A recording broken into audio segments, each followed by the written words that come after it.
केलटे प्राथमिक शाळेसाठी POCSO Maharashtra steel कंपनीनं डिजिटल शाळेसाठी एक LED टीव्ही देऊन विद्यार्थ्यांच्या शैक्षणिक जीवनात नवीन क्रांती घडवण्याचं महत्त्वपूर्ण कार्य कंपनीनं केलं।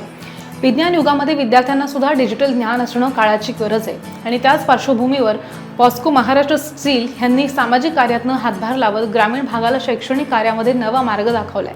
त्यामुळे ग्रामस्थांकडून ह्या कंपनीचे व्यवस्थापक सुधीर भोसले यांचा गौरव करून त्यांचे आभारही मानण्यात आलेत। ग्रामपंचायतीकडून विद्यार्थ्यांना काजू बदाम मनुका खाजूर यांचं वाटप करत ग्रामपंचायत सरपंच उमेश पवार तसंच पॉस्को कंपनीचे व्यवस्थापक सुधीर भोसले, ग्रामपंचायत सदस्य तसंच सचिव गुरुनाथ विरकुट ग्रामस्थ यांच्या उपस्थितीमध्ये हे वाटप करण्यात आले।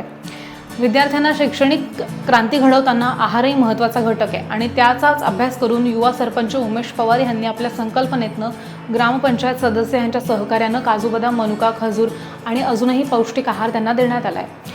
केवळ ज्ञान देण्यासाठी साधना पुरेशी नसून त्यासाठी बौद्धिक क्षमता सक्षम असावी आणि त्यासाठी हा उपक्रम राबवलाय असं त्यांनी सांगितलं।